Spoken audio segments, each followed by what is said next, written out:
Assalamualaikum warahmatullahi wabarakatuh.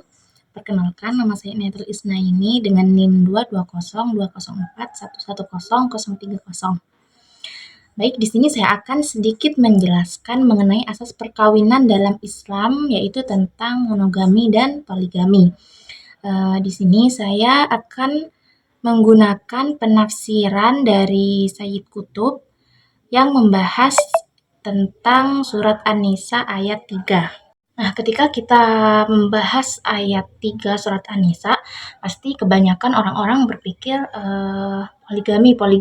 Tidak sedikit orang yang menjadikan ayat ini sebagai pembenaran atas poligami. Akan tetapi, sebenarnya ayat ini itu bukan untuk pembenaran ataupun perintah untuk berpoligami.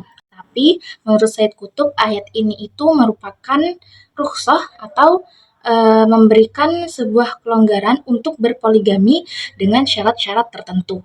Seseorang yang ingin berpoligami harus memiliki kesadaran yang tinggi serta mentalitas yang hati-hati. Jadi berpoligami bukan hanya semata-mata untuk memuaskan nafsunya saja.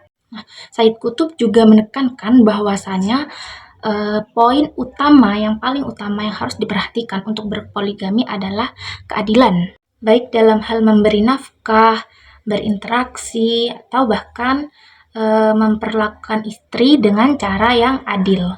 Ketika seseorang menikahi wanita hanya dengan tujuan harta, tanpa cinta ataupun tanpa tujuan untuk membangun rumah tangga yang sehat, lebih baik pernikahan tersebut tidak dilakukan, atau bahkan ketika dua orang saling terpaut usia yang jauh dan belum siap untuk melakukan pernikahan atau hidup bersama, maka hal itu lebih baik tidak dilakukan.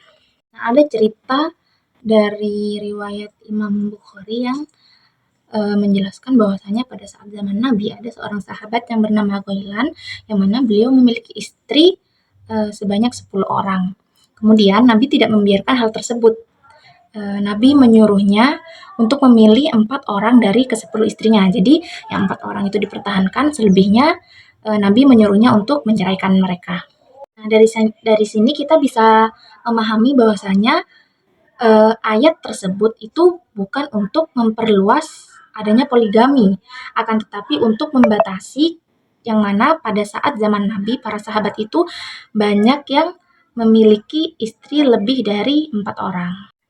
Sayyid Qutb juga menyadari bahwasanya fitrah manusia itu pasti memiliki kecenderungan. Jadi ketika dia mempunyai istri lebih dari satu, bukan tidak mungkin dia hanya cenderung mencintai salah satu dari keempat tersebut. Karena memang hati manusia itu cenderung memilih. Kita juga tahu bahwasanya di dalam surat An-Nisa ayat 129 Allah sendiri bahkan mengatakan bahwasanya mustahil manusia itu bisa adil dalam hal perasaan. Dan kesimpulan yang bisa kita ambil dari penafsiran Sayyid Qutb mengenai ayat 3 surat An-Nisa ini adalah bahwasanya Islam sebenarnya tidak memerintah kita atau tidak mewajibkan untuk berpoligami.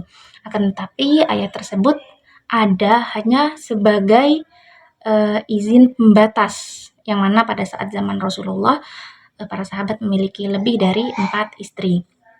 Dan dalam surat An-Nisa ayat 3 itu pula dijelaskan bahwasanya ketika seseorang tidak mampu untuk berlaku adil terhadap keempat istrinya, maka disarankan untuk memiliki satu istri saja atau monogami.